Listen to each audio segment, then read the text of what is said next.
জমজমাট ডাকসু নির্বাচনের প্রচার। শিক্ষার্থীদের দ্বারে দ্বারে ঘুরছেন প্রার্থীরা, দিচ্ছেন নানা প্রতিশ্রুতি।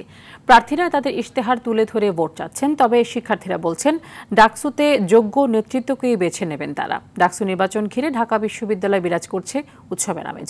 ঢাকা বিশ্ববিদ্যালয় থেকে এবার সরাসরি যুক্ত হচ্ছেন সহকর্মী রাকিব হাসান। রাকিব, প্রার্থীদের প্রচারের বিষয়ে কি তথ্য রয়েছে আপনার কাছে, এবং ভোটকে কেন্দ্র করে সাধারণ যে ছাত্রছাত্রী রয়েছে তাদের মধ্যে উৎসাহ উদ্দীপনা কেমন দেখছেন?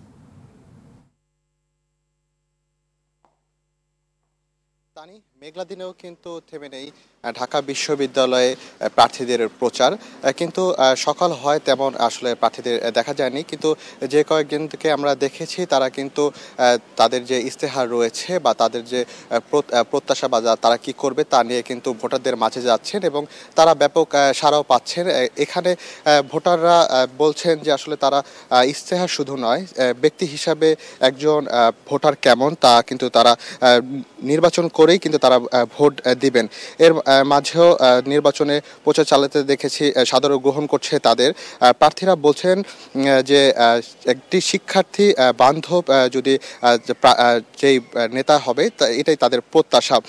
এছাড়া জানেন যে সেনাবাহিনীর যে বিষয়টি রয়েছে তা নিয়ে কিন্তু প্রতিটি প্রার্থীর মধ্যে মিশ্র প্রতিক্রিয়া রয়েছে। তারা বলছেন যে ঢাকা ক্যাম্পাস কোনো যুদ্ধক্ষেত্র হয়নি, এখানে আসলে এখনই সেনাবাহিনী মোতায়েনের কোনো বিষয় এখনও কিন্তু আসেনি।